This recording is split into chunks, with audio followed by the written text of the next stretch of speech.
కృపాసక్తి సంపూర్ణ పరిశుద్ధుడా ప్రేమగల మా ప్రభు, ఈ రాత్రి కాల సమయాన్ని బట్టి నీకు స్తోత్రం.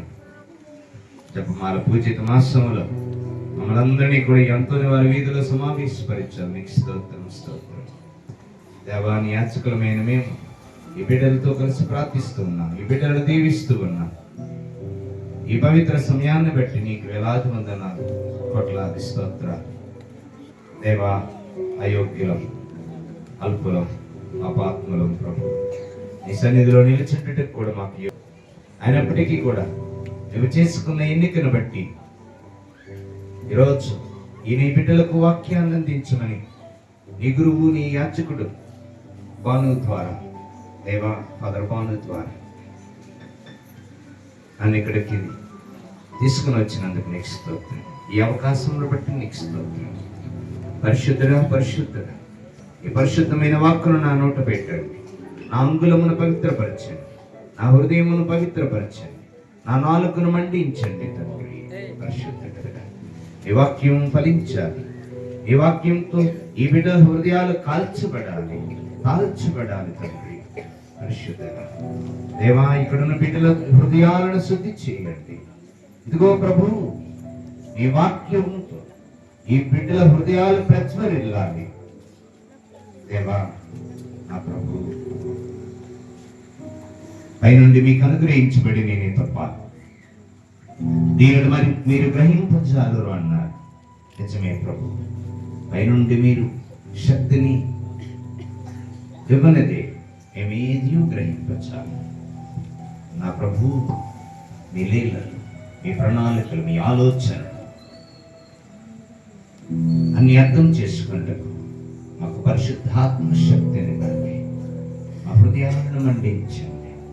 వాక్కు ఫలించిన గాక, 30 60 100 ఫలించిన గాక.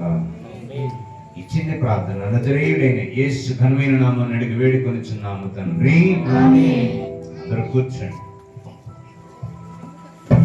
అందరూ బాగున్నారండి? అందరూ బాగున్నారా? చెప్పండి, దేవుని దయ వలన బాగున్నా అని చెప్పండి. ఏమండి? దేవునికి స్తోత్రం. హల్లెలూయా, హల్లెలూయా, హల్లెలూయా. మరి జపమాలు ముగించుకున్నాం. వాక్యం కూడా తొందరగానే ముగిస్తాను, ఎందుకంటే సాంబార్ సల్లారిపోతుంది. చూశాను దారిలో భోజనాలు, దారిలో కాదు అక్కడే రెడీగా ఉన్నాయి. వదిలేస్తాను, టైంకి వదిలేస్తాను. ఇది ఎలా చూస్తాను. దేవునికి స్తోత్రం. దేవుని బిడ్డలారా, మరి చక్కని వాక్య పరిచర్య చేసే ఫాదర్ మీకున్నారు. తర్వాత పాట అద్భుతంగా పాడే ఫాదర్ మీకున్నారు, జీజీఎస్ గారు. జీజీఎస్ అంటే తెలుసా? మేము మొన్న ఫాదర్ పేరు పెట్టాం. ఏంటి తెలుసా? వల్లప్రోల్ గాస్పల్ సింగర్. వల్లప్రోల్ గాస్పల్ సింగర్ అంటే సువార్తను చాలా బాగా పాడుతున్నారు కదండి. మీ దగ్గర పాడారా? ఆ పండుగలప్పుడు గాస్పల్ సింగర్. ఈ పేరేంటి? జిఎస్. గొల్లప్రోల్లో ఉన్నారు కాబట్టి చిన్నది గొల్లప్రోల్ అని తగిలించాం.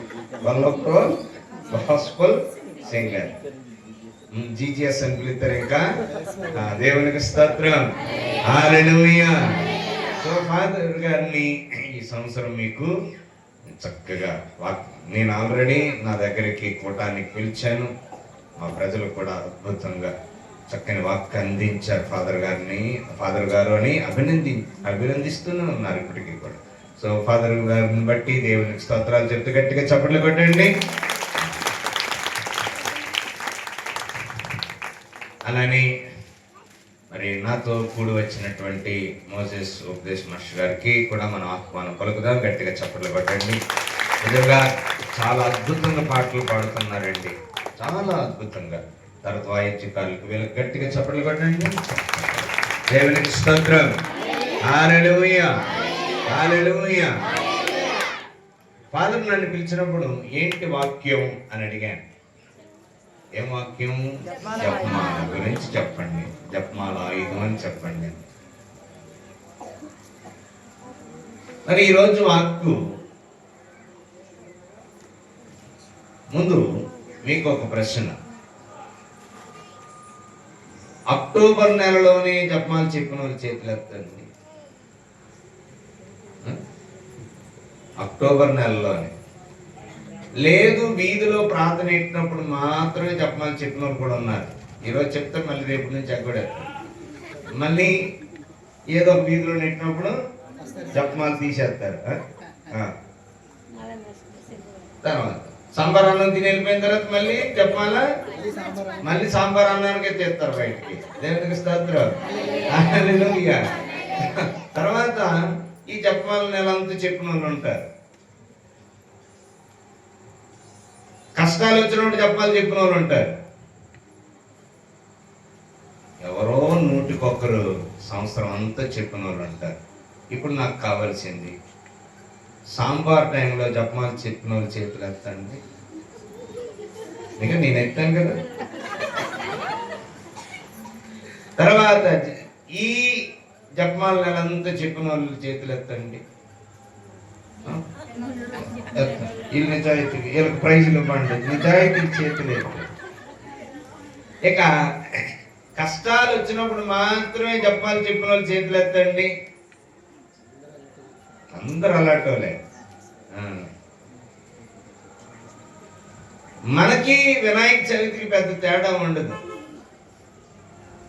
వినాయక చవితి 8 రోజులు 9 రోజులు అద్భుతమైనటువంటి ప్రసాదాలతోటి ఆ నెల అంతా ఎవడు ఇంట్లో వండుకోండి, అలాగెళ్తాడు. ఎక్కడ బొమ్మ ఉందా అని ఆ బొమ్మ దగ్గరికి వెళ్ళి భోజనాలు చేసేసి, కిరాణాకి ఖర్చు పెట్టని నెల ఏదైనా ఉందంటే వినాయక నెల.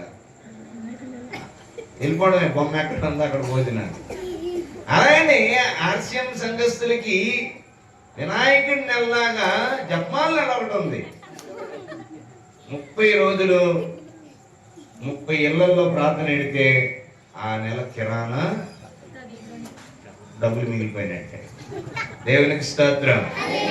దేవుని బిడ్డలారా, సంవత్సరం అంతా జపమాల ప్రతిరోజు ఇంట్లో చెప్పేవాళ్ళు నిజాయితీగా చెప్తే, నిజాయితీగా. ఎందుకంటే నీ మనసుకి నీ దేవునికే తెలుసు, నీకు నీ దేవునికే తెలుసు. అటువంటి వాళ్ళు ఎవరైనా ఉంటే అద్భుతమైన గిఫ్ట్ ఇచ్చి వెళ్ళిపోతారు.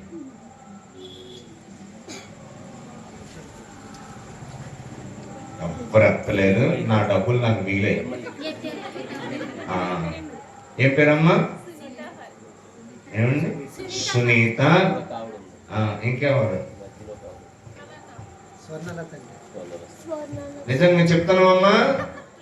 అయితే వాళ్ళిద్దరికి గట్టిగా చప్పట్లు కొట్టండి. వాళ్ళిద్దరికి మంచి గిఫ్ట్లు నేనే ఇస్తాను. ఆదివారం రేపే కదా. నెక్స్ట్ సాంబార్ ప్రార్థనకి నేను పంపిస్తాను, నిజంగా పంపిస్తాను. వాళ్ళిద్దరికి మాత్రం గిఫ్ట్లు ఇవ్వండి. ఎందుకంటే మాట నిలబెట్టుకోవాలి కదా. నేను పంపిస్తాను. ఏం తల్లి నీ పేరేంటి? ఆ తల్లి పేరు స్వర్ణలత. దేవునికి స్తోత్రం. హల్లెలూయా. కాబట్టి అక్టోబర్ నెల వినాయకుడి నెలలాగా చేయకండి. గురువులు రావటం, ప్రసంగాలు చెప్పడం జపమాల మీద, తర్వాత చక్కగా ప్రార్థన అయిపోద్ది, హడావిడి అయిపోద్ది.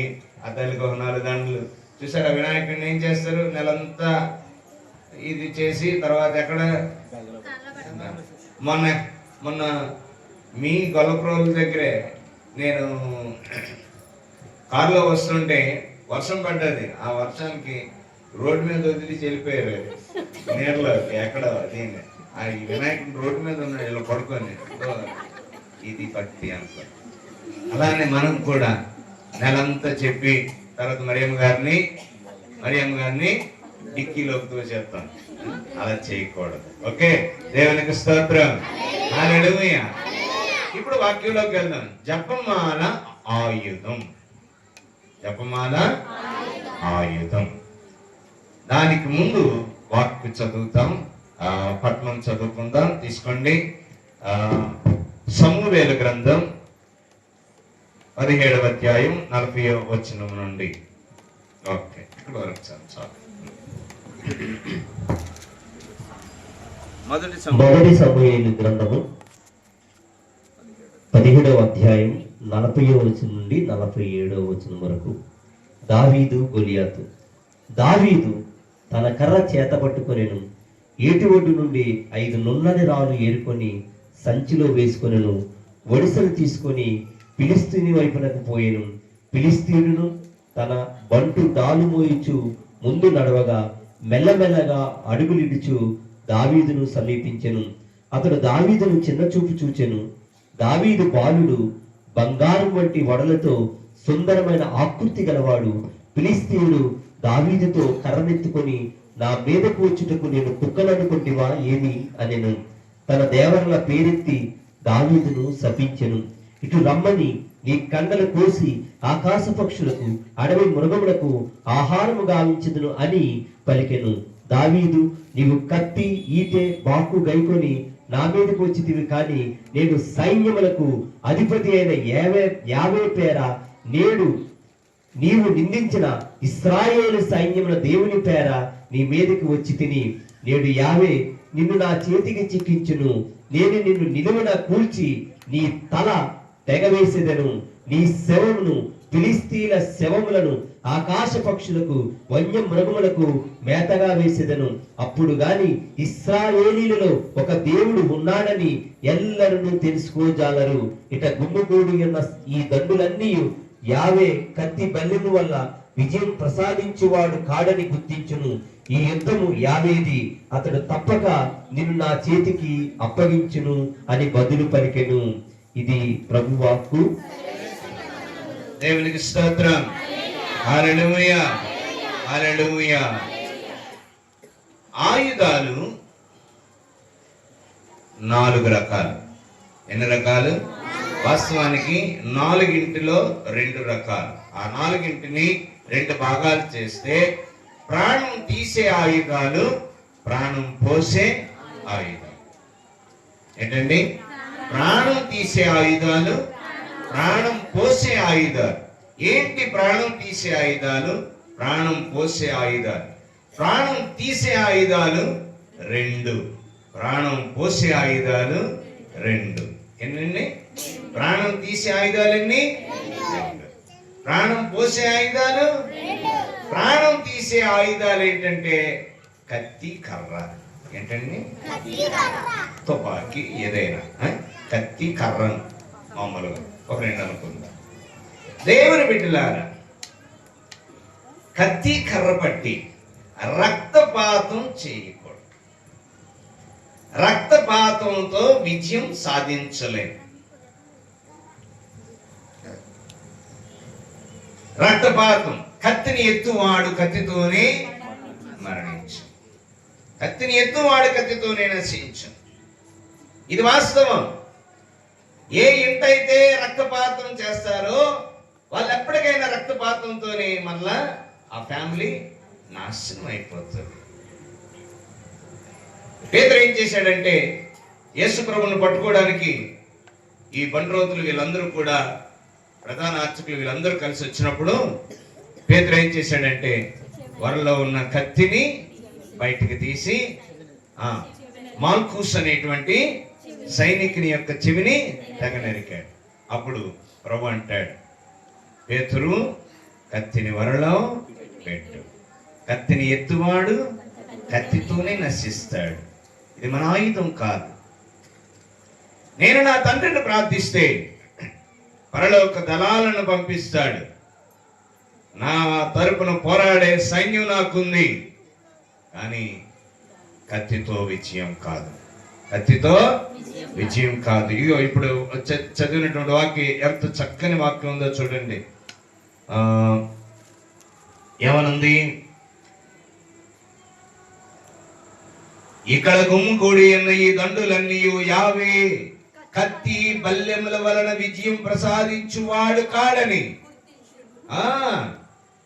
కత్తిని ఎత్తడం, కర్రని ఎత్తడం. కొందరు ఏమనంటే కత్తి తీసేస్తాను, కర్ర తీసేస్తాను అంటాడు. పనికిరాదు. క్రైస్తవుల ఇళ్లల్లో కర్రలు, కత్తులు వండకూడదు. కానీ ఎక్కువ పొరపాతలు కొట్టించుకుంది మన వీధుల్లోనే. వేరే దగ్గర ఎక్కడ జరగవు. మన వీధిలోనే నరుక్కుంటారు, బుర్రలు ఎడగొట్టుకుంటారు. దేవుని బిడ్డలారా, అంటే ఈ ఆయుధం పనికిరాదు. క్రైస్తవుని ఇంట్లో కత్తి ఉండకూడదు, కర్ర ఉండకూడదు. మరి ఏముండాలి? ఇదిగో దావీదు చంపించేశాడు, రక్తపాతం చేశాడు. చేసిన పాపాన్ని కప్పిపుచ్చుకోవడానికి బెత్షెబా అనేటువంటి ఒక సైనికుడి భార్యను మోహించి, ఆమె ఓరు బాబోయ్ నన్ను ముట్టుకోవద్దురా, ఈ టైంలో కలిస్తే నన్ను నువ్వు బలవంతం చేస్తే నేను ప్రెగ్నెంట్ అయిపోతానురా, నేను ముట్టుతూ ఉన్నాను, నన్ను ముట్టుకోవద్దురా అంటే ఆమెను మోహించినటువంటి దావీదు ఆమెను అనుభవించి చివరికి ఆమె గర్భవతి అయితే, నేను గర్భవతిని అయ్యాను బాబు, నా భర్త ఏమో చూస్తే యుద్ధంలో ఉన్నాడు, నువ్వేమో నన్ను గర్భవతిని చేసావు, ఎవడ మీద పెట్టేయమంటావు, ఇదిగో నేను గర్భవతిని అయ్యానని కబురు పంపిస్తాడు. దాన్ని కవర్ చేసుకోవడానికి ఏం చేశాడు? ఆ ఉరియాని పిలిపించాడు, తాగించాడు, ఇంటికి వెళ్ళమన్నాడు, మీ ఆవిడతో గడుపన్నాడు, అన్ని ప్రయత్నాలు చేశాడు. వీడేమో మందుపోతు శుభ్రంగా తాగుతున్నాడు కానీ ఇంటికి వెళ్ళటం లేదు. అక్కడే అంటే నిస్సలో కూడా నేను నా సైన్యం అంతా కూడా నా తోటి సైనికులు యుద్ధంలో ఉంటే నేను నా భార్యతో బెడ్డ మీద ఉండడం ఏంటి అన్నటువంటి ఒక సైనికుడు బాధ్యతగా గుర్తొచ్చి అక్కడే ఉండిపోతాడు. చివరికి 2 రోజులు ప్రయత్నాలు జరిగి దావీదుకు మందు ఖర్చు తప్ప ఇంటికి వెళ్ళింది లేదు, అలా ఆవిడతో గడిపింది లేదు. చివరికి ఈడు నా జేబులో ఉన్న డబ్బులు మందుకైపోతున్నాయి తప్ప ఇంక లాభం లేదని చెప్పి ఏం చేశాడంటే అక్కడి నుంచి ఒక ఉత్తరం రాసి పంపించాడు. ఎవరికి? సైన్యాధిపతికి అబీమెలెకు. ఏం పేరు? మోవాబు పంపించాడు. ఏమని? ముందు లైన్లో పెట్టేసి కొట్టి చంపించి, ముందు లైన్లో పెట్టి యుద్ధం జరుగుతున్నప్పుడు see that he dies in the battle. ఏ రాజు అయినా ఏమని రాయాలి? చావో రేవు మనం గెలిచి రావాలని రాస్తాడు కదండి ఉత్తరం. కానీ ఆయన రాసిన ఉత్తరం ఏంటి? See that he dies. యుద్ధంలో మనం గెలవడం ముఖ్యం కాదు, వీడి చావడం ముఖ్యం. వీడి చేస్తే నాకు విజయం వచ్చినట్టు అనుకున్నాడు. ఎవడైనా అలాగ అనుకుంటాడు? చివరికి ఆ ఉత్తరం చదివి గ్రహించుంటాడు. ఉరియాని చంపించేస్తున్నాడంటే దావీదు. అయితే మోవాబు గురించి అబీమెలెకు ఆ సైన్యాధిపతి గురించి కూడా మనం ధ్యానం చేస్తే, వీడెళ్ళి ఆ పాపం పొక్కి మొత్తం రాజు ఎలాంటోడని ఆ రాజ్యం పరువే పోతుంది కాబట్టి వీడు పోవడమే బెటర్, ఎందుకంటే రాజ్యం పరువు పోకూడదని చెప్పి ముందు లైన్లో పెట్టి చంపించేసి. అక్కడ జరిగిన ఆ రక్తపాతం ఇంట్లో ముగ్గురు పిల్లలు రక్తపాతంతోనే చనిపోయారు. అమ్నోను, అబ్షాలోము, ఇలా బిడ్డలందరూ. దేవుని బిడ్డలారా, క్రైస్తవుని ఇంట్లో ఈ మారణాయుధాలు ఉండకూడదు, మైండ్లో కూడా ఉండకూడదు. కత్తి ఎత్తడం, కర్ర ఎత్తడం, ఏమనంటే శుభ్రంగా తీసి బాధేస్తుంటారు. ఆయుధాలు, మారణాయుధాలు, రక్తపాతం చేసే అంటే ప్రాణాన్ని తీసే ఆయుధం ఉండకూడదు క్రైస్తవుని ఇంట్లో. కత్తిని ఎత్తువాడు కత్తికొని. దేవునికి స్తోత్రం. హల్లెలూయా, హల్లెలూయా. ఇక రెండో ఆయుధం ఏంటంటే మనసును చంపే ఆయుధం. అక్కడ మనిషిని చంపే ఆయుధం కత్తి, మనసును చంపే ఆయుధం ఏంటి చెప్పండి? నీ నోరు. మనిషిని చంపే ఆయుధం కత్తి అయితే మనసును చంపే ఆయుధం నోరు. ఇది కూడా ప్రాణం తీసేస్తారు, ప్రాణం తీసేస్తారు. మన గుంటూరులోన పేపర్లో చదివారు. భర్త ఏదో అన్నాడు, అనరాని మాట ఏదో అన్నాడు. అనగానే శుభ్రంగా ఏం చేసిందంటే, చిన్న పసిపిల్లలు 5 సంవత్సరాలు 7 సంవత్సరాలు ఇలాగున్న 2 పిల్లలు తీసుకొని వెళ్ళి వంతెనలోను నిలబడి ముందు పిల్లలు కింద నీటిలో పడేసింది. తర్వాత ఆమె దూకేసింది. ఆమెతో పాటు 2 పిల్లలు, పసిపిల్లల ప్రాణాలు తీసేసింది. చూశారు, భర్త నోరు జారిన మాటకి మనస్సు గాయపడిన భార్య పసిపిల్లలను కూడా చంపేసుకుంది. దేవుని బిడ్డలారా, మనస్సును గాయపరిచే, మనస్సును చంపేసే నీ నోటిని, నీ మాటను వరలో పెట్టు. ఎక్కడ పెట్టాలి? వరలో పెట్టు. దేవునికి స్తోత్రం, హల్లెలూయా. వరలో పెట్టు. కత్తిని వరలో పెట్టమన్న దేవుడే నీ నోటిని కూడా వరలో పెట్టడు. అంటే నోరు మూసుకొని, నోరు అదుపులో పెట్టుకొని, చాలా ప్రమాదం, చాలా చాలా ప్రమాదం. దేవుని బిడ్డల మాట కత్తి కంటే పొదునైనది. మనసు విరిగిందా, ఫినిష్. ఇంకంతే, అంతటితో ఆ జీవితం పోయినట్టే. కాబట్టి మనసును చంపే నీ పదునైన మాటను అదుపులో పెట్టుకో. నోరు వేసుకొని పడుకోకూడదు కదండి. నోరు అంత వేసుకొని మా ఆడాలి. మీ ఆయుధం ఏంటి? మీ ఆయన ఆయుధం చెయ్య, నీ ఆయుధం నోరు. అంతే కదా, ఆయుధాలే సాధించుకొచ్చేస్తారు నోరు వేసుకొని కదా. అమ్మ కొందరు నోళ్ళు అయితే ఉదయం తెరిస్తే సాయంత్రం వరకు మూసేది ఉండదు. ముసురే, సనుగుడు, ముసురు పట్టిన నోరుకు ముసురు పెడుతుంది కొంతమంది. ముసురు పెట్టినప్పుడు వర్షం అలా వారం 10 రోజులు పడుతుంటాయి కదండి.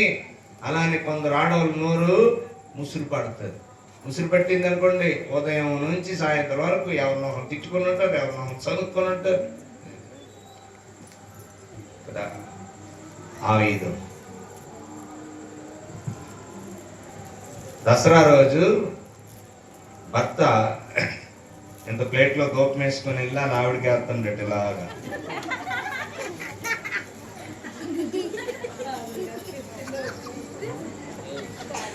వేస్తుంటే ఆవిడ అన్నదట, ఏంటండి నాకు దూపం వేస్తున్నారు అంటే, ఈరోజు ఏంటివే అంటే దసరా పండుగ, మరి దసరా రోజు ఆయుధాలు పూజ చేస్తారు కదా, నీ నోరే ఒక ఆయుధం కదా అని దూపం వేస్తుండట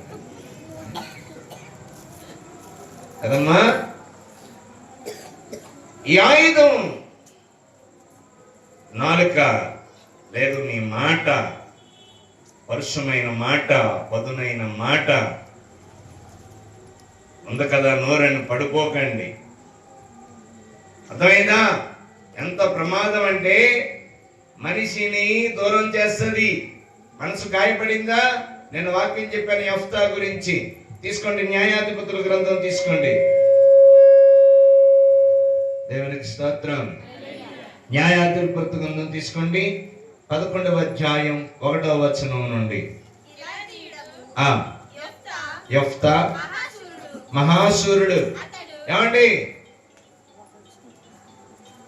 గిలాదీయుడైన యెఫ్తా మహాశూరుడు. మహాశూరుడు అంటే అర్థం ఏంటి?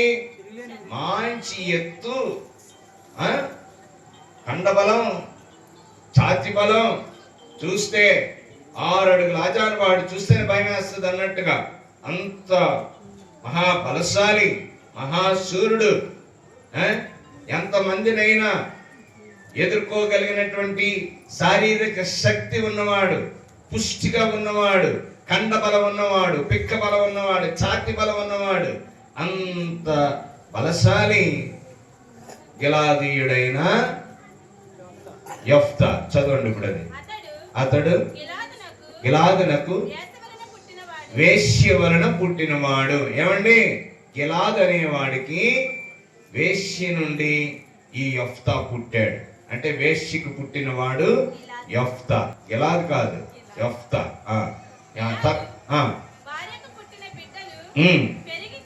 చూడండి, అక్కడ గిలాదుకి ఇద్దరు భార్యలు. అంటే పెళ్లి భార్య, వేశ్య. పెళ్లి భార్యకు పుట్టిన వాళ్ళు పెరిగి పెద్దవాళ్ళు అయిన తర్వాత అప్పటి వరకు ఇంట్లో నాకే కదా పుట్టాడని గిలాదు వేశ్యకు పుట్టినటువంటి ఆ బిడ్డను తీసుకొని వచ్చి పెంచుతున్నాడు. తండ్రి వరకు మంచోడే, ఎందుకంటే వాడికి తెలుసు ఆ వేశ్యకి నా వల్లనే పుట్టాడని కొడుకుని తీసుకొని వచ్చి పెంచుతున్నాడు. ఈలోగా గిలాదు చచ్చి ఉంటాడు. అయితే పెళ్లి భార్యకు పుట్టినటువంటి పిల్లలు పెరిగి పెద్దవారైన తర్వాత ఆస్తులు ఇవ్వబడుతుందని వాళ్ళు ఏమన్నారు తెలుసా? చదవండి, ఆ మాటలు చదవండి. నీవు అన్య స్త్రీకు పుట్టిన, కానీ ఇక్కడ బైబిల్ ఏమని ఉంటదంటే ఒక వేశ్యకు పుట్టిన వాడివి అని ఉంటది. ఇగో ఏమనుంది? నీవు అన్య స్త్రీకి పుట్టినవాడు అని అంటే ఇక వాస్తవానికి వేశ్యకు పుట్టిన వాడివి. వేశ్యకి పుట్టినవాడివి. సో నీకు మా ఆస్తిలో భాగం లేదు. నువ్వు అన్య స్త్రీకి, అన్య స్త్రీ అంటే ఇక్కడ వాస్తవానికి వేశ్యకు పుట్టిన వాడమే అని ఉంటది. చూడండి,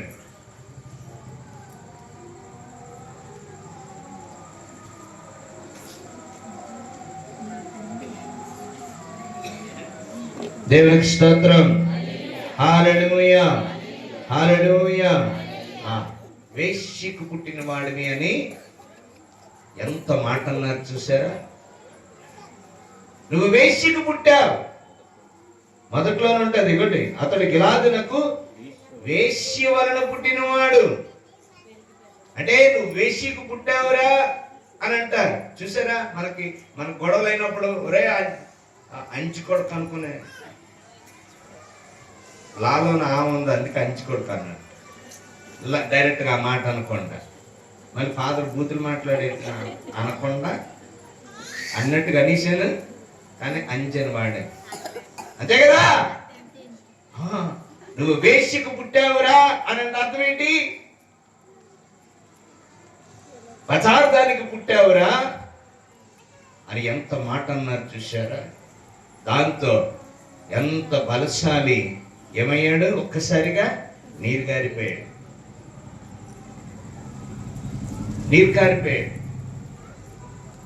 అక్కడి నుంచి టోబుకి వెళ్ళిపోతాడు. టోబు అనే ప్రాంతానికి వెళ్ళిపోతాడు.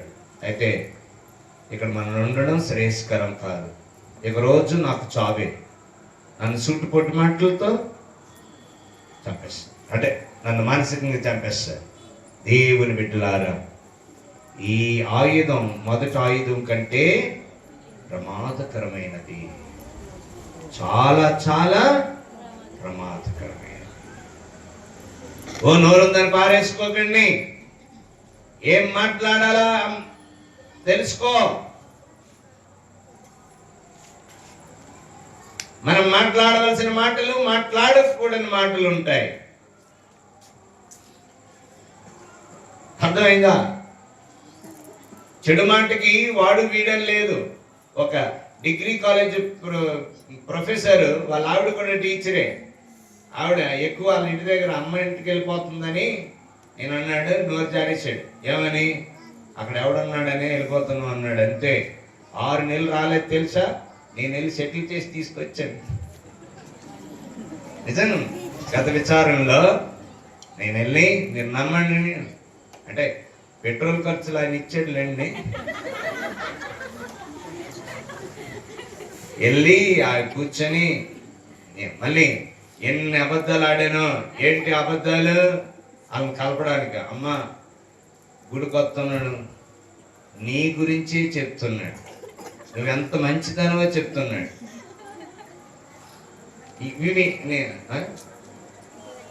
మాటకు ముందు నా భార్య, మాట తర్వాత నా భార్య అంటున్నాడు. కూర వండాలంటే మా ఆవిడేనండి అంటున్నాడు. నేను ఎలా చస్తాను, నువ్వు వచ్చి అమ్మా అన్నాడు. నిజం. ఒక గంట సేపు అలా కౌన్సిలింగ్ ఇచ్చి చివరికి ఎందుకు అక్కడ 6 నెలలు ఉండిపోయింది అని అంటే దానికి ప్రధానమైన కారణం ఏంటి తెలుసా? నీకెవడున్నాడే అక్కడ, ఎవడు ఉండకుండా వెళ్ళిపోతున్నావా అని అన్నాడట. ఫినిష్డ్ కదా. అందుకే మనుషులను దూరం చేసుకుని ఈ ఆయుధాన్ని అస్సలు వాడకూడదు. ఫాదర్ ఆయుధం గురించి చెప్పారు కాబట్టి అందులో ఆయుధాల పూజ ఒకటి వచ్చేస్తుంది. ఎప్పుడు? 12వ తారీఖుని ఆయుధాల పూజ. దేవుని బిడ్డలారా, మనిషిని చంపేది కత్తి అయితే మనసును చంపేది నోరు. నేను వెళ్ళి కౌన్సిలింగ్ ఇచ్చి తీసుకురాకపోతే అంగి మీద చివరికి ఆమె ఇంకెంతకి వింటం లేదు. ఆ టైంలో ఏమన్నానంటే ఈ అంగి గౌరవం ఇవ్వన్నాను. ఏమన్నాను? ఈ అంగి గౌరవం ఇవ్వు. ఏ గురువు ఇలా రాడు, ప్రార్థన చేస్తాంలేండి, కలుస్తారులేండి అని పంపించేస్తాడు. కానీ నేను శ్రమ తీసుకొని వచ్చాను, గౌరవించి ఈ అంగిని గౌరవించని అలా కౌన్సిలింగ్ ఇస్తే అప్పుడు వచ్చారు. తర్వాత చక్కగా మళ్ళీ నేను అన్నాను, ఇంకెప్పుడు ఇటువంటి మాటలు మాట్లాడుకోయి మాస్టర్, ఒక మాస్టర్ చెప్పుకోవాల్సి వచ్చింది. చూసారా, ఒక డిగ్రీ కాలేజీకు ప్రొఫెసర్ అయ్యి ఉండి మాటకి వాడు వీడని లేదు. మాట అనకూడని మాట, అది లోపల ఉన్నంత వరకు నీకు గౌరవం. ఒకసారి ఆ మాట నువ్వు జారిపోతే దానికి బానిసవి. అందుకే అంటారు పెద్దలు, పెదవి దాటని మాటకు రాజువు నీవు, పెదవి దాటిన మాటకు బానిసవు నీవు. పెదవి దాటనంత కాలం, అంతే కదా నా వ్యక్తిత్వం. పెదవి దాటనంత కాలం, పెదవి దాటిపోతే ఈడు ఇటువంటివాడా అని అంటారు. సుదేవుని బిడ్డలారా, రెండో ఆయుధం ఏంటి? మనసును చంపే ఆయుధం. ఆ ఆయుధమే వరుసమైన, లేకపోతే నీ నోరు, నీ మాట. అది జాగ్రత్తగా ఉండాలి సుమా, అది జాగ్రత్తగా ఉండాలి. చూడండి, గొడవలు ఎప్పుడవుతాయి? మాటకు మాట, ప్రతి మాట, మాటకు మాట, ప్రతి మాట ఇచ్చుకుంటుండడం వల్ల కదా గొడవలు ఎక్కువ అవుతుంటాయి. ఒక ఆవిడ గురువు దగ్గరకు వచ్చి, ఫాదర్ దగ్గరకు వచ్చి అన్నదట, ఫాదర్ గారండి రోజు ఇంట్లో నరకమేనండి,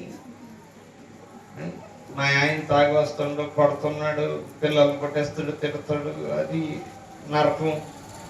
ఆయనతో ఆగలేకపోతున్నాండి, ఆయనతో బ్రతకలేకపోతున్నా, ఏంటండి వద్దండి, ఇంకా మా ఇద్దరిని వేరు చేసేయండి, మీరే కదా పెళ్లి చేశారు, వేరు చేసేయండి అంటున్నాడు. రోజు నరకమేనండి అన్నారు. మరి ఈయన ఏం చేయగలరు? గురువులు ఏం చేయగలరండి? చిన్న ప్రార్థన చేసి పంపిస్తారు. అయితే ప్రార్థన చేసి ఏమన్నాడంటే, లోపలికి వెళ్ళి తీర్థం తెచ్చాడు. ఏం తెచ్చాడు? తీర్థం నీళ్ళు ఉన్నాయి కదా, ఆ తీర్థం నీళ్ళు తెచ్చి బాటిల్లో పోసి, అమ్మ ప్రతిరోజు సాయంత్రం 7 గంటలకి నోట్లో పోసుకో, నోట్లో బుగ్గ నిండా పోసుకో, కానీ ఆ నీరు మింగేవద్దు. మళ్ళీ పడుకున్న టైంకి నువ్వు మంచం మీదకి వెళ్తావు కదా, ఆ టైంకి ఆ నీళ్ళు మింగు అన్నాడు. అలాగే ఫాదర్ అండి అనుకొని పట్టుకెళ్ళేది. సో సాయంత్రం 7 గంటలకు కరెక్ట్గా నోట్లో పోసింది, బుక్క నిండా పెట్టుకుని ఉంది, పనులు కూడా చేసుకుంటుంది కానీ మింగటం లేదు. ఎందుకు? ఫాదర్ గారు ఈ మెడిసిన్ ఇచ్చారు కదా, మళ్ళీ ఎప్పుడు మింగమన్నారు? పడుకునే ముందు. ఈ లోగాల ఆయన తాగి రోజులాగానే ఊరు పొలిమేర నుంచి ఊరు బయట నుంచే నువ్వు ఎలాంటి దానివే మీ అయ్య నాకు తగిలించాడు, నువ్వు ఒక ముట్టు కంపవే, నువ్వు ఒక పరిమితుప్పవే, నువ్వు ఒక కంచి తుప్పవే, నాకు తగిలావు అనుకొని. అంతే కదమ్మా, కొందరు ఆడవాళ్ళు కంచి తుప్పలు అంటారు, ఇటు తగిలితే గుచ్చుకుంటాయి, అది తీయలేము. పరిమితుప్పలు అంటారు తెలుసా, పరిమి తుప్పలు అవి ఇలా ఉంటాయి. అందులో పడ్డారా అయిపోయిందే. ఇలా తీస్తున్నాడు, ఇటు తగిలేస్తుంది, ఇటు పట్టుకోండి అటు పట్టుకోండి. మొత్తానికి అమ్మ వీళ్ళందరూ నన్ను కొట్టేటట్లే ఉన్నారు, చూస్తాం. ఒక దేవునికి స్తోత్రం. సో నువ్వు అలాంటి దానివి ఇలాంటి దానివే ముట్టు కంప కంచె అని మొత్తానికి తిట్టుకొని ఇవిడేం మాట్లాడకుండా మొత్తం వచ్చినోడికి నీళ్ళు పెట్టింది, స్నానం చేశాడు, అన్నం పెడితే అన్నం తిన్నాడు, తిట్టాడు, పడుకున్నాడు. మళ్ళీ మరుసటి రోజు ఆయన తాగి అక్కడ ఊరు బయట తాగడం, ఊరు లోపలికి వచ్చాడు, మొదలు పెడతాడు కదా. మళ్ళీ 7 గంటలకు కరెక్ట్గా ఫాదర్ గారు బాటిల్ ఒకటి ఇచ్చారు కదా, మళ్ళీ తీర్థం నీళ్ళు నోట్లో పోసుకుంది. అలా మొత్తానికి 3వ రోజు అయింది, 4వ రోజు అయింది, 5వ రోజుకి వీడికి భర్తకి నేనే తిడుతున్నాను కానీ అదొక మాట అంటాం లేదు నన్ను.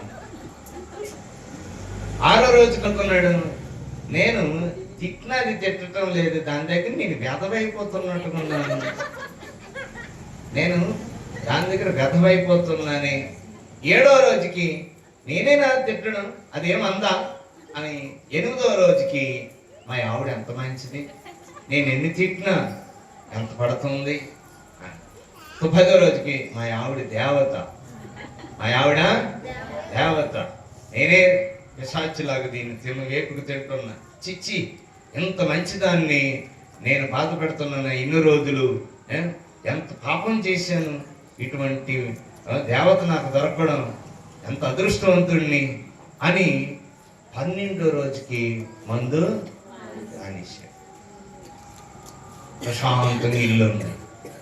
అప్పుడు ఫాదర్ దగ్గరికి వచ్చి ఈవిడ అన్నదట, ఫాదర్ అండి మా ఆయన మందు మానేశాడు, గొప్ప మనిషి అయిపోయాడు, చాలా వందనాలు అండి. అంటే చాలా సంతోషం అమ్మా, వెళ్ళు అంటే.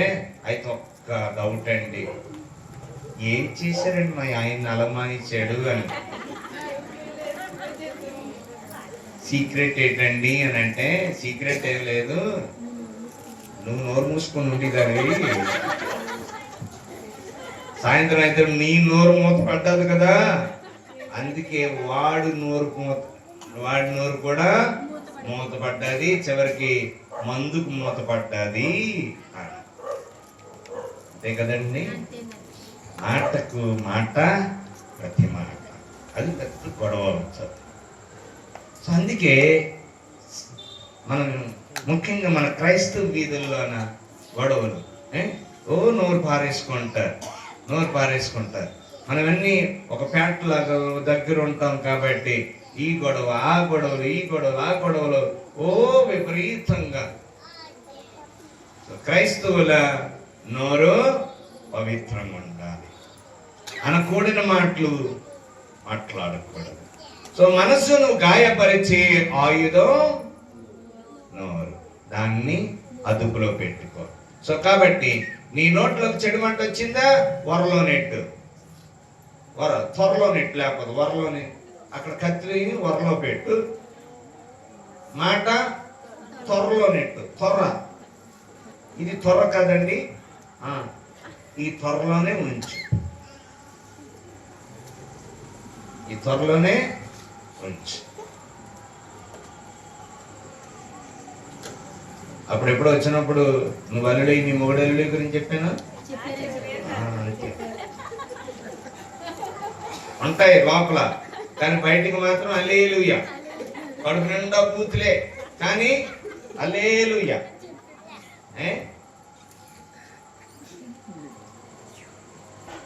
ఫాదర్కి ఆ జోక్ తెలియదు కదా ఇంకా తెలీదా? ఒక పాస్టర్ గారు ఆదివారం ప్రసంగం చెప్పారట, మనం క్రైస్తవులం, క్రైస్తవ దేవుని బిడ్డలం, మన నోటి నుంచి బూతులు రాకూడదు అని అన్నారు. ప్రసంగం చెడు మాట మీద ప్రసంగం, గొప్ప ప్రసంగం చేసేసి, ఒకవేళ మానవులం కదా బూతులు నోట్లోకి వచ్చిస్తే ఆ బూతు మాట్లాడకుండా దానికి బదులు హల్లెలూయా అనమన్నాడు. మరుసటి రోజు కుళాయి దగ్గరికి వెళ్తే ఒక హిందూ స్త్రీ ఒక 10 బిందులు పట్టుకొచ్చింది. క్రైస్తవురాలు ఒక బిందుతోటి వెళ్ళింది. అక్కడకు నువ్వు 10 బిందులు పట్టుకునే లోపు నేను ఒక బిందు ఎక్కడ పట్టుకెళ్ళిపోతాను అన్నది. నేను ముందు వచ్చాను, నా 10 బిందులు నిండిన తర్వాత నువ్వు పట్టుకోవాలి అని. వాళ్ళిద్దరికి పెద్ద గొడవ, అలా అలా అలా అలా పెద్ద గొడవ అయ్యేటాడికి హిందూరాలు 4 బూతులు వదిలింది. ఈవిడికి కూడా ఎప్పుడైతే ఆవిడ బూతులు వదిలిందో నోట్లో నుంచి, ఈవిడికి కూడా కడుపులో ఉన్న బూతులు, గుండెల్లో ఉన్న వచ్చిన బూతులు, గొంతులోకి వచ్చిన బూతులు నోట్లోకి వచ్చేసాయి. అప్పుడు పాస్టర్ గారి ప్రసంగం గుర్తొచ్చింది. హల్లెలూయా అనమన్నాడు కదా, హల్లెలూయా అన్నదట. అప్పుడు హిందువురాలికి హల్లెలూయా గురించి తెలియదు కదా, నాకు తెలియని బూత్ ఏదో తిట్టింది, నాకు తెలియని బూత్ ఏదో తిట్టేసింది. ఎవడే హల్లెలూయా? నువ్వు హల్లెలూయా, నీ మొగుడు హల్లెలూయా, నీ కూతురు అదొక పెద్ద హల్లెలూయా. దేవుని బిడ్డ నవ్వడానికి చెప్పాను, నవ్వద్దు. దేవునికి స్తోత్రం. దేవుని బిడ్డలారా, ఇదొక ఆయుధం, మనిషిని చంపే ఆయుధం.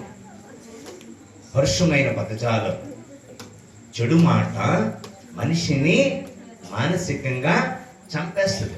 అంత మహాసూరుడు, అంత బలవంతుణ్ణి నువ్వు వేశ్యకు పుట్టినవాడువరా ఒరే అని ఎప్పుడైతే ఆ మాట అన్నారో, ఆ ఇంట్లో అన్నదమ్ములను వదిలేసి ఇక్కడ ఉంటే ఇంక నాకు గౌరవం లేదు, ఇక నన్ను రోజు అంచు కొడుకు అని తిడతారు అని చెప్పి మనసు గాయపడి టోబుకి పారిపోయాడు. టోబుకి పారిపోయాడు. అది వేరే ఇంక ప్రసంగం. టోబు అంటే ఏంటి అన్నది నిన్న మా కుటుంబంలో చెప్పాను. టోబు అంటే ఎత్తబడిన దేవుని చెయ్యి. ఆ ప్రాంతానికి వెళ్ళిపోయాడు.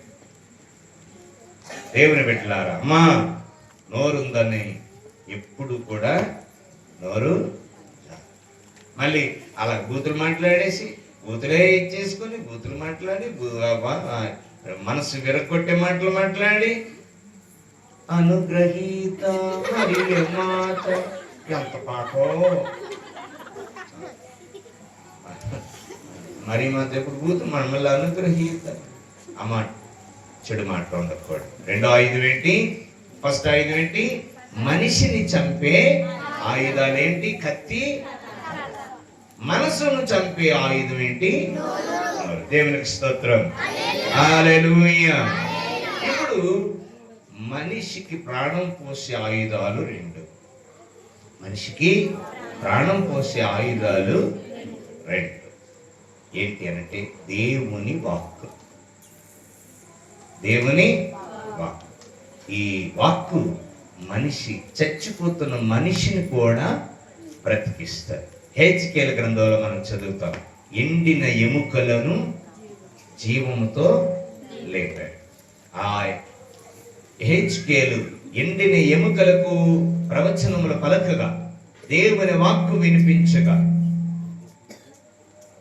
మాట్లాడు అందరూ ఆ పాటలు ఉంటది కదా, అది కాదు. మాట్లాడుము దేవా నీ జీవపు, మాట్లాడుము దేవా నిత్య జీవపు ఊటలు. అందులో ఉంటది ఆ పాటలో. హెజ్కేలు ప్రవచించగా ఎండిన ఎముకలు జీవంతో లేచాయి, జీవంతో లేచాయి. దేవుని వాక్కు అంత శక్తివంతమైన ఆ ఆయుధమే నీ దగ్గర ఉండాలి. కత్తి కర్ర ఉండకూడదు, నీ నోట్లో బూతు ఉండకూడదు, నీ నోట్లో దేవుని వాక్కు ఉండాలి. దేవుని వాక్కు ఉండాలి. ఎంతో చక్కగా పలకాలి. దేవుని సంబోధించేటప్పుడు కూడా, నీ మాట సంబోధించేటప్పుడు కూడా చక్కని పిలుపు ఉండాలి. ఆత్మీయమైన పిలుపు, దేవుని వాక్కుతో కూడుకున్న పిలుపు. ఇప్పుడు ఇక్కడ ఈ మాస్టర్ గారు ఉన్నారా? మాస్టర్ గారు అంటే నేను ఉపదేశ మాస్టర్ గారు మాస్టర్ అంటాను. ఈయన వాళ్ళ మిస్సెస్కి ఫోన్ చేసిన ప్రైస్తలాడు అంటారు. ఎవరికి? వాళ్ళ మిస్సెస్ ప్రైస్తలాడు.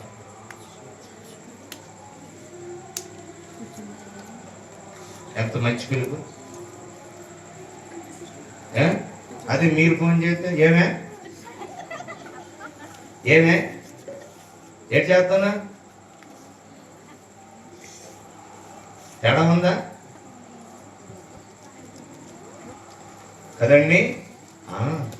నీ పిలుపు సహితం దేవుని వాక్కుతో కూడినదై ఉండాలి.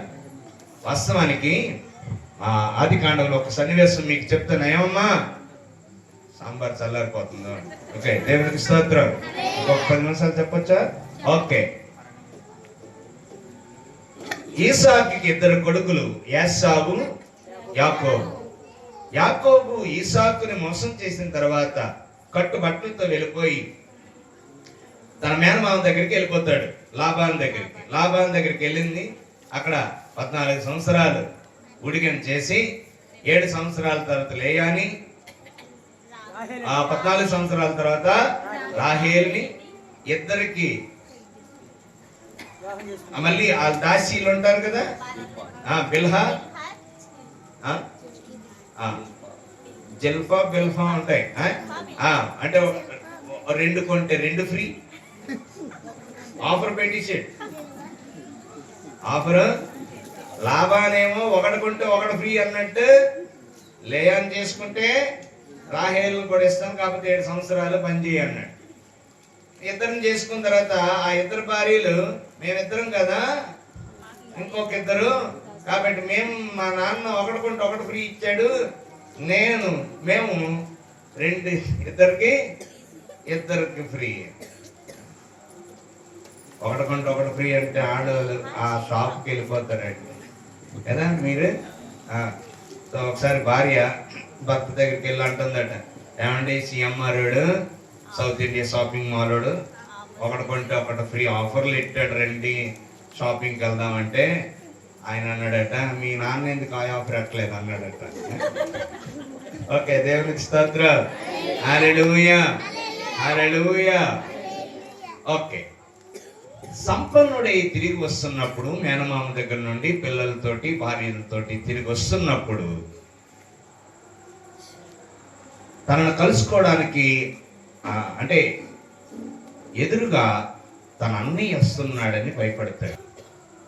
అన్నయ్య ఏశావు ఎదురుగా వస్తుంటాడు. వీడికి హ్యాండ్ తడిసిపోతుంటది, ఎందుకంటే గతంలో చేసిన మోసం అది మనసులో పెట్టుకుని నన్ను చంపేస్తాడు, లేదా నా బిడ్డలను చంపేస్తాడు, నా భార్యలని, మా ఫ్యామిలీని నాశనం చేస్తాడు, నన్ను చంపేస్తాడని ప్యాంటు తడిపించుకుంటుంటాడు. అంత భయపడతాడు.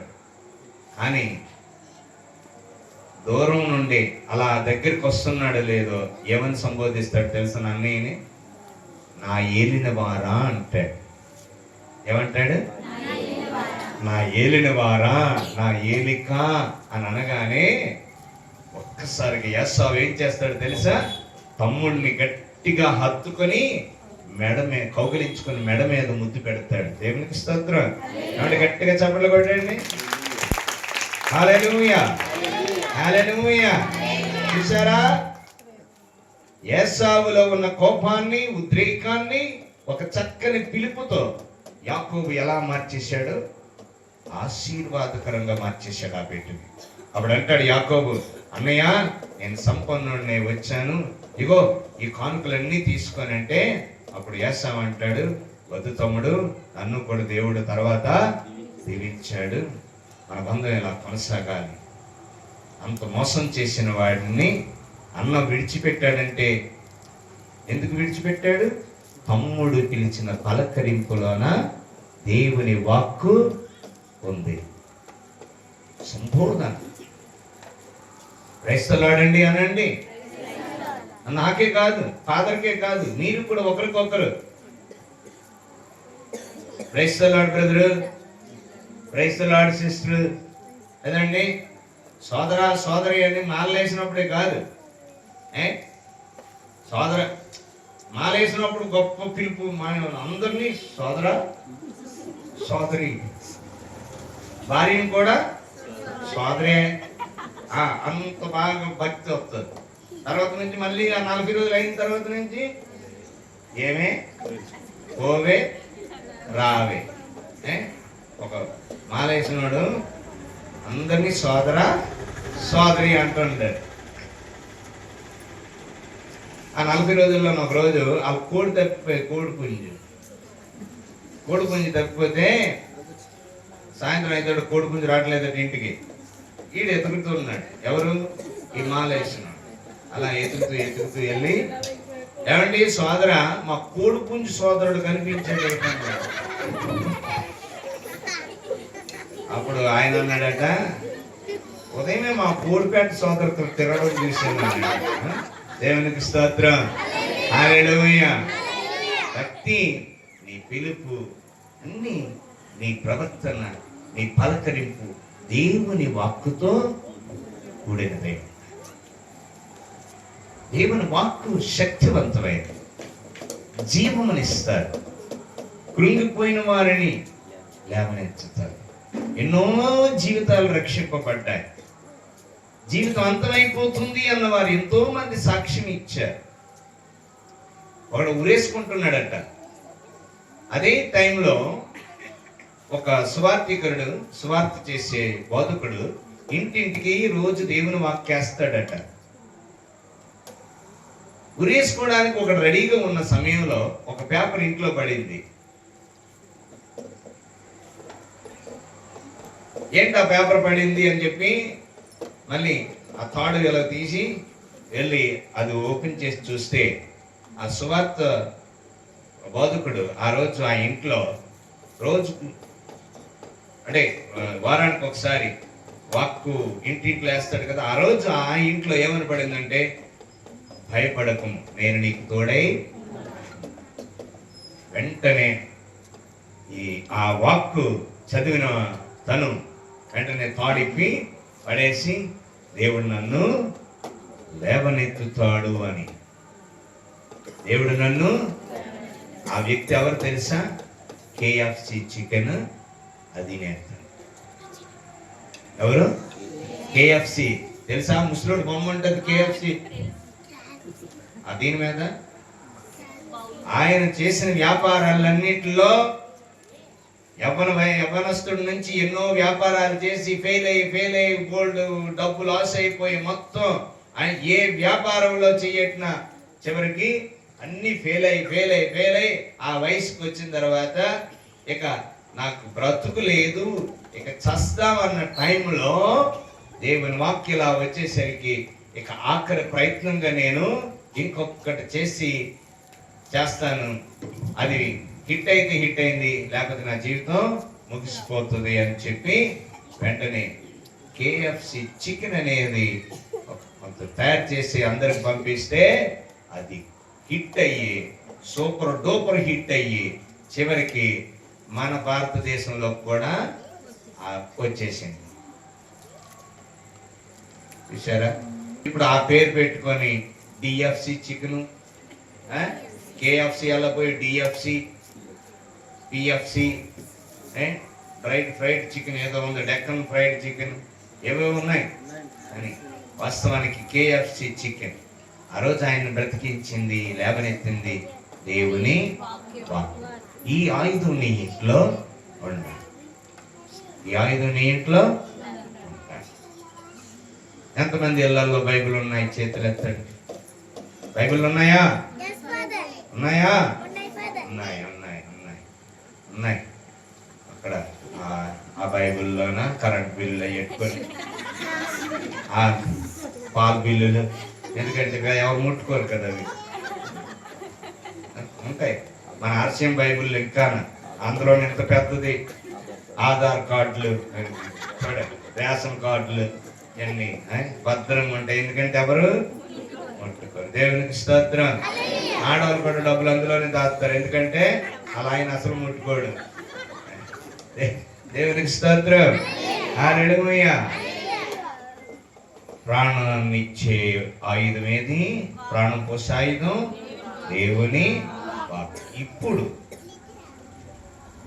నీ ప్రయాణంలో తోడుగా ఉండే ఆయుధం నీకు ప్రాణం జపమాల. గట్టిగా చప్పట్లు కొట్టండి. అంటే ఈ ఆయుధమే కాకుండా నీ ప్రయాణానికి తోడుగా ఇంకొక ఆయుధాన్ని స్త్రీ సభ ఇచ్చింది. ఏంటి అనంటే అది జపమాల. మరి తల్లి ఇచ్చిన ఆయుధం ఏంటంటే జపమాల. ఆ జపమాలను కూడా ఎక్కడి నుంచి తీసుకున్నారంటే ఈరోజు చదివినటువంటి పట్టణం ఏంటి? దావీదు గొలియాతు మీదకు వెళ్తున్నప్పుడు వెళ్తూ చేతిలో కర్ర పట్టుకున్నాడు. కర్ర ఎందుకు పట్టుకున్నాడంటే కాపరి కాబట్టి కర్ర పట్టుకున్నాడు. కానీ ఎన్ని రాళ్ళు తీశాడు? వాస్తవానికి ఇప్పుడు 10 పూసలు ఉన్నాయి కదండి. పూర్వం 5 చెప్పేవారు. 5 రాళ్ళు ఇలా లెక్క పెట్టి ఇలా పెట్టి చెప్పుకొని వచ్చేవారట. అలా 5 రాళ్ళు అక్కడి నుంచి తీసుకున్నదే జపమాల. ఏం చేశాడు? 5 గుండ్రని రాళ్ళు తీసి వెంటనే ఏం చేశాడు? కాదు, సంచిలో వేసుకొని యుద్ధానికి వెళ్తున్నప్పుడు ఆ ఒక్క రాయిని తీశాడు. ఏమండి, ఇక్కడ ఒక వాక్యం ఏంటంటే రాళ్ళు తీశాడు, సంచిలో వేసాడు. అది బయటికి తీశాడు కాబట్టే విజయం సాధించాడు. కానీ మన రాళ్ళు అంటే జపమాలని ఈ 53 రాళ్ళు సంచిలోనే వేస్తాం, జేబులో నెడతాం, మెడలో వేసుకుంటాం. కొంతమంది ఇప్పుడు 10 వచ్చాయి, చేతుకుంటాయి. ఇప్పుడు ఎక్కడ చూసాను, ఇక్కడ పెడతారు, అలా ఉంచేస్తున్నాం. ఇవన్నీ ఇప్పుడంతా కదండి. బయటికి తీసేది ఎప్పుడు?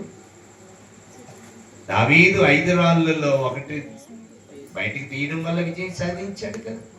కానీ ఈరోజు కథోలికులు జపమాలనే 5 ఉన్నా ఆ 53 రాళ్ళు ఎన్ని పూసలు? అవి 53 పూసలు. ఎందుకు తెలుసు 53 పూసలు?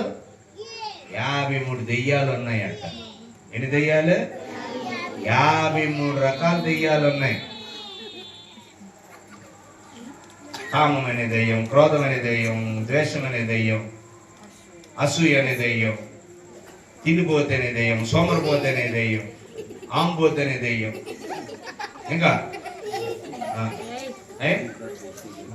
డబ్బు దెయ్యం, సీరియల్ దెయ్యం, కోయిలమ్మ దెయ్యం, మౌనరాగం దెయ్యం. చూసారా? ఇలాగ 53 దెయ్యాలు ఉన్నాయి. కాబట్టి 53 రాళ్ళు ఇచ్చి శ్రీ సభ ఏమన్నదంటే, మరి తల్లి ఏమన్నారంటే, ఏ దెయ్యం వస్తే ఆ దెయ్యం మీదకి ఒక రాయి ఇస్తున్నాడు. కానీ మనం దావీదులాగా సంచిలో వేసాం. కానీ దావీదు యుద్ధంలో అట్లీస్ట్ ఒక రాయి వాడి ఒక్క రాయితోనే గొలియాతుని చంపాడు. కానీ ఇక్కడ మనం 53 రాళ్ళు సంచిలో వేసుకోవడం, లేకపోతే 53 రాళ్ళు మెడలో వేసుకోవడం, 53 రాళ్ళు జేబులో వేసుకోవడం, అలా అలంకరణకి వాడుతున్నారు ఈ రోజుల్లో. జపమాలు పెట్టడం, జపమాలు వేసుకోవడం, ఈ పై బట్టలు తీసేస్తే అది ఒక అలంకరణగా. కానీ చూడండి, సినిమాల్లోన విలన్స్ కి మన జపమాలు వేసారు, గమనించారా? విలన్స్ కి చాలా మందికి జపమాలు వేస్తున్నారు. అంటే మన ఇండియా సినిమాలు అలాగే ఒక వేష్యం చూపించారంటే మెడలో సిలువ. ఆ పాత రోజుల్లో అలాగే సినిమాలు అలాగే చూపించేవారు పాత విలన్ని. మన ఇండియా సినిమాలు విలన్కి ఏం పేరు పెడతారు? రాబర్ట్, యాంటోనీ, ఏం లేవా? ఏ సినిమాలు అయ్యి? స్టీఫెన్, ఏ సినిమా అది? డాన్ లో స్టీఫెన్. మనం దొరికాం వాడికి. అందులో జపమాలు కూడా ఉంటాయి కొన్ని సినిమాల్లో. అలంకరణకి మనం వాడడం మొదలెట్టాం కాబట్టి అలంకరణకే చివరికి జపమాల సినిమాలకి ఒక విలన్ని చూపించడానికి జపమాలను ఎందుకు తయారైంది అలా? మనం ముందు దాన్ని అలంకరణప్రాయంగా చేసేసి వాస్తవానికి అద్భుతమైన రక్తం చిందించకుండా రక్తం వాస్తవానికి ఇసిరిన రాయి అంట. మన హిస్టరీ దీంట్లోన ఇసిరిన రాయి తగిలి బ్లడ్ రాలేదు. వాస్తవానికి ఇసిరిన రాయి వెళ్ళి అక్కడ గుచ్చిపోయి ఉండిపోయింది, అంత గట్టిగా కొట్టాడు. అప్పట్లో హిస్టోరియన్స్ ఫొటోస్ పెట్టి గొలియాతు పుర్రే, ఆ పుర్రులోన రాయిని చూపించి అద్భుతమైన విజయం సాధించాడు. దేవుని బిడ్డలారా, జపమాలను ఏదో అలంకరణ, ఇదిగో అక్టోబర్ నెల పలానా వీధిలో జపమాలంటే పోటీ పడి భోజనాలు ఎట్టించుకోవడం, పోటీ పడి ఊర్లో వండించేసుకోవడం. ఆ ఇంట్లో వాళ్ళు ఒక కాజా పెట్టారా, మేము మడత కాజా ఆడతాం. మీరు మడత కాజా పెట్టారా, మేము కాకినాడ కాజా పెడతాం. తర్వాత మీరు పులిహార వేసారా, మేము పలావ్ వేస్తాం. ఈ పోటీలు పడి శుభ్రంగా భోజనాలతోటి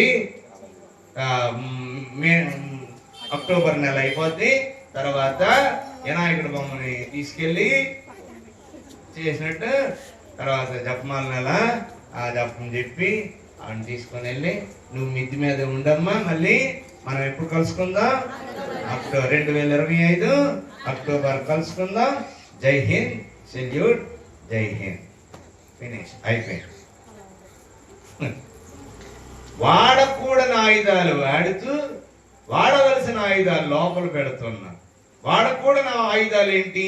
కత్తి, కర్ర, 2 మాట. కానీ వాడవలసిన ఆయుధాలు ఏంటి? వాక్కు. జపమాల రోజు ఎంత వాక్యం చదవటం, నేను బైబిల్ పూర్తి చేశానండి, కంప్లీట్ గా చదివేశానన్న ఒక్క ఆర్స్యం క్రైస్తవుడు చెయ్యెత్తితే నేను మీసం గీసేసుకుంటాను.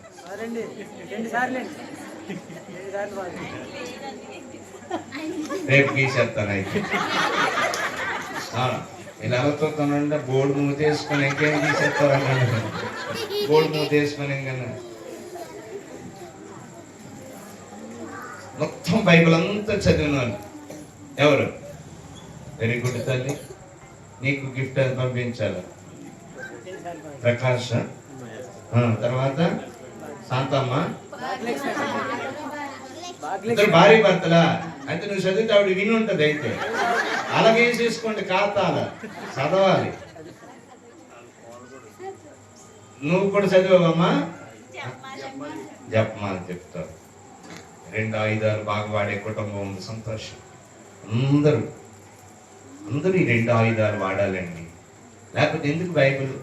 వాస్తవానికి పూర్వం ఆర్సిఎం ఫాదర్ మాత్రమే చదివేవాడు, చదివింది ఏది చెప్పేవాడు తెలియదు కదలేండి. అని ఇప్పుడు ఎంత నలిగితే అంత. ఇప్పుడు గోల్డ్ వెర్షన్స్ వచ్చాయి. నేను సెమినరీలో జాయిన్ అయినప్పుడు నాకు ఒక ఫాదర్ గారు ఇచ్చారో అదే ఇప్పటికి నేను వాడుతున్నాను. ఈ మధ్యలో 3-4 కొత్తవి వచ్చాయి, కానీ పాతదే వాడుతున్నాను. చూడు, నేను బ్రదర్గా ఉన్నప్పుడు 2 సార్లు చదివాను. ఇప్పుడు చదివితే ఇంకెంతో ఉపయోగపడుతుంది. కానీ ఇప్పుడు సిమెంటు ఇసుకొనుకొని గుడిలో కడుతున్నాను. కానీ ఇప్పుడు చదివితే ఇంకెంతో ఆశీర్వాదం. దేవునికి స్తోత్రం, హల్లెలూయా.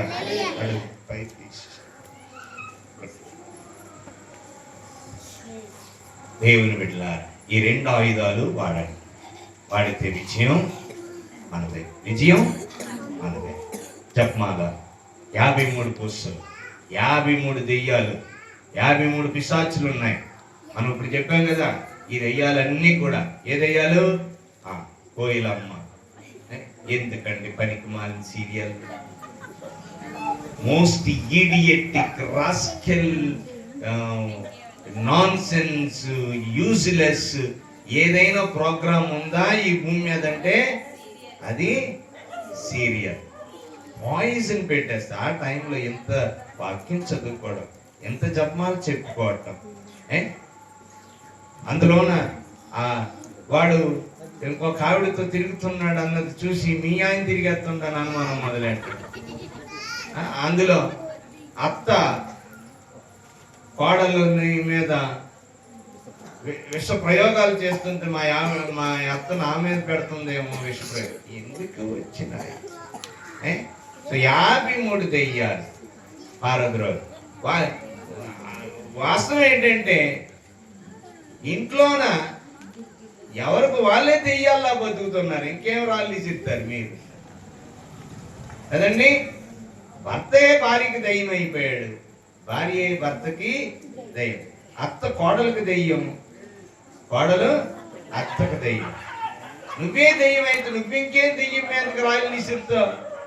ఈ జపమాలనే రాళ్ళు, ఈ 53 రాళ్ళు ఎక్కడ విసురుతావు? దేవుని బిడ్డలా చక్కని ఆయుధాలు. ఆయుధాలు ఎన్ని రకాలు? 2 రకాలు. ఒకటి ప్రాణం తీసే రాళ్ళు, ప్రాణం పోసే. ఆ రెండింటిని 4 రాళ్ళ కింద చేస్తే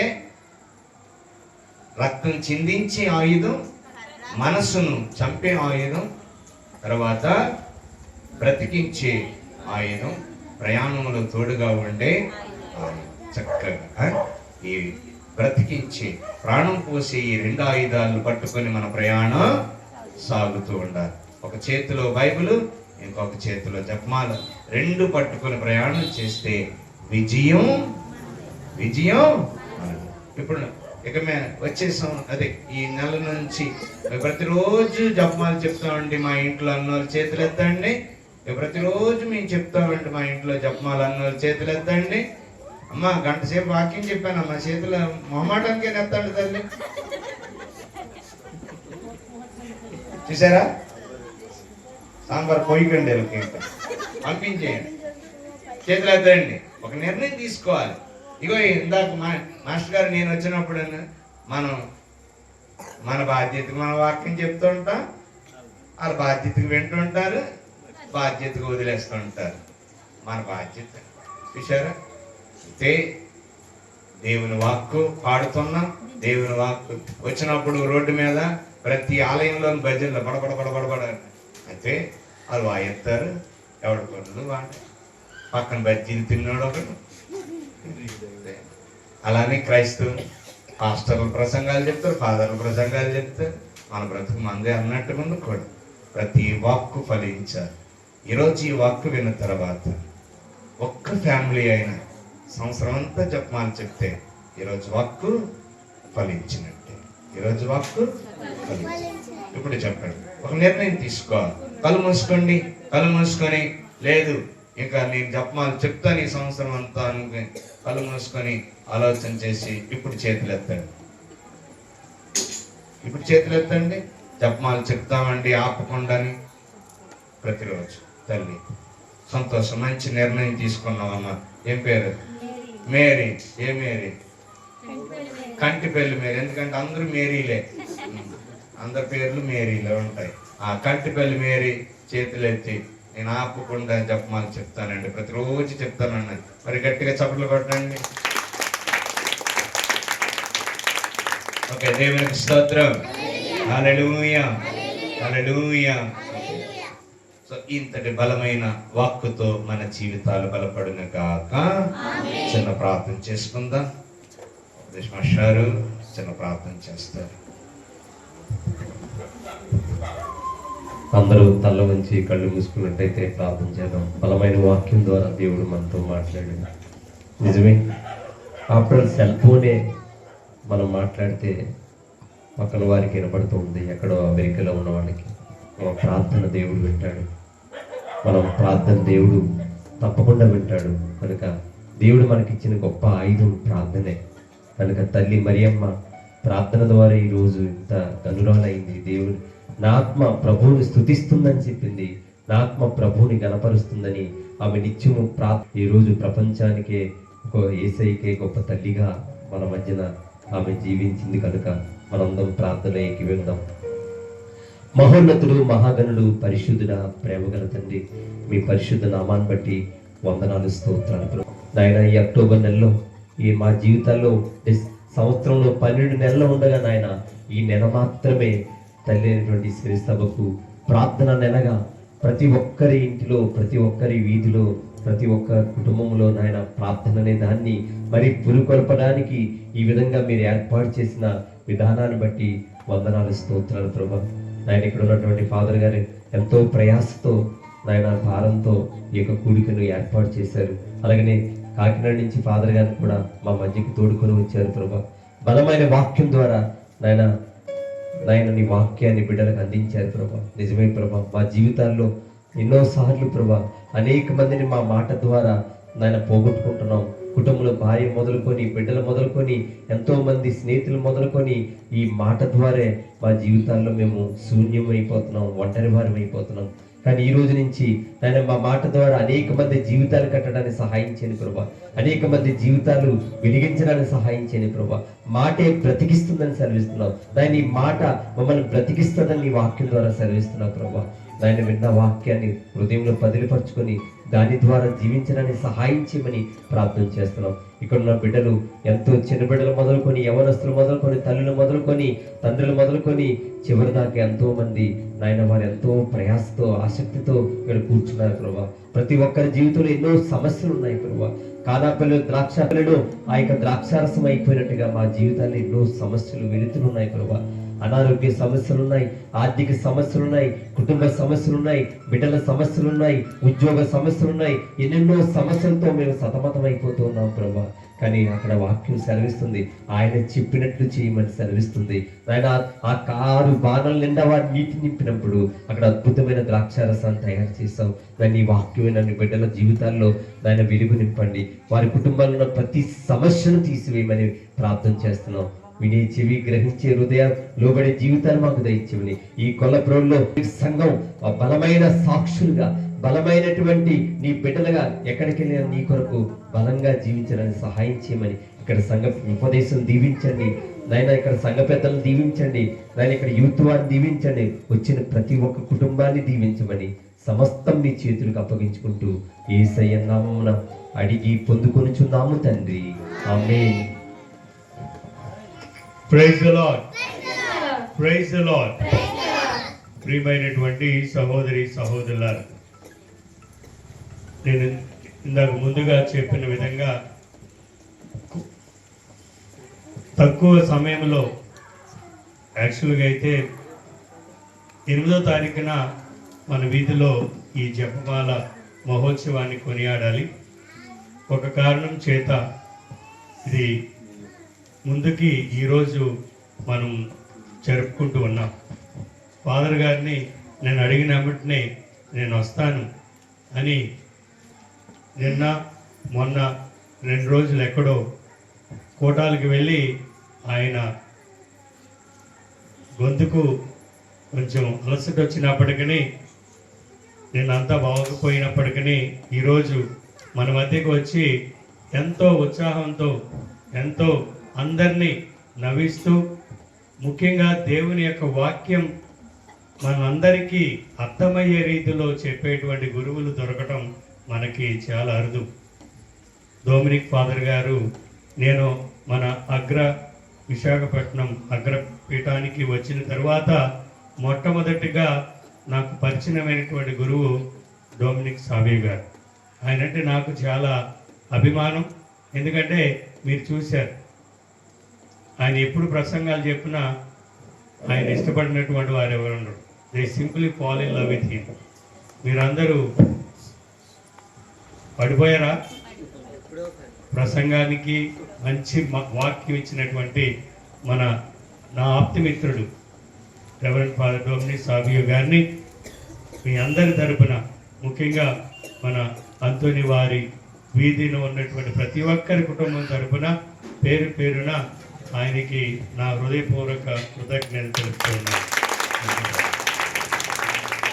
ఆయనతో పాటు వచ్చినటువంటి మన మాస్టర్ మోజెస్ మాస్టర్ గారిని కూడా వారి యొక్క కుటుంబాన్ని బిడ్డలను మరియ తల్లి మధ్యస్థ ప్రార్థన ద్వారా దేవుడు ప్రత్యేకంగా దీవించి ఆస్వాదించాలని, ఆయన చేసేటువంటి దైవ సేవలో ఇంకా ఎక్కువగా దేవుడు వారిని ఉపయోగించుకొని అనేక ఆత్మలకు రక్షణగా ఆయనను ఒక ఆయుధముగా ఉపయోగించుకునే విధంగా దేవుడు దీవించాలని నేను కోరుకుంటూ ఆయనని మీ అందరి తరపున కృతజ్ఞతలు.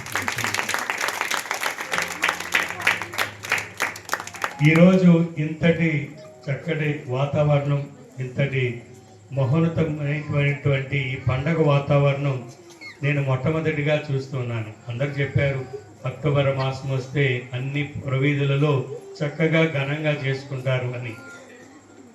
ఇది కూడా తక్కువ సమయంలో వచ్చే వారం చేసుకోవాల్సింది ఈరోజు చేసుకున్నటువంటి ఈ తక్కువ సమయంలో మీరందరూ కలిసి ఈ యొక్క పండుగను మరియ తల్లికి ఇష్టమైనటువంటి పండుగగా మనమందరం కలిసి చేశాం కాబట్టి ముఖ్యంగా మీ అందరికీ ఈ అంతోని వారి వీధిలో ఉన్నటువంటి ప్రతి ఒక్క కుటుంబాన్ని నేను పేరు పేరున అభినందిస్తూ ఉన్నాను. మరియ తల్లి మీ అందరినీ ఆస్వాదించాలి. మన ఫాదర్ గారు చెప్పినట్టుగా ఏదో సంవత్సరానికి ఒకసారి చుట్టం చూపుగా గుర్తుపెట్టుకోవడం కాదు. మనం మాట ఇచ్చాం, కనీసం ఒక్క 3 మంగళవార్తాలైనా రోజుకి చెప్తే బాగుంటుంది. 1 మీకోసం, 2 మన సంఘం కోసం, 3 మన దేశం కోసం. ఈ 3 మంగళవార్తాలు చెప్పండి చాలు. 1 ఎవరి కోసం? మీ పిల్లల కోసం, మీ కుటుంబం కోసం. 2 మన కథోలిక సంఘం కోసం. 3 మన దేశ నాయకుల కోసం, మన దేశంలో అందరి కోసం. దయచేసి కనీసం 3 మంగళవార్తాలు చెప్పండి. అనేకమైనటువంటి ఆత్మలు రక్షించబడతాయి. చివరిగా ఈ యొక్క పండుగను ఘనంగా చేయడానికి మన యొక్క పెద్దలు, ముఖ్యంగా గూడాల అంతోని దాస్ గారు, అదేవిధంగా ముడద వరలక్ష్మి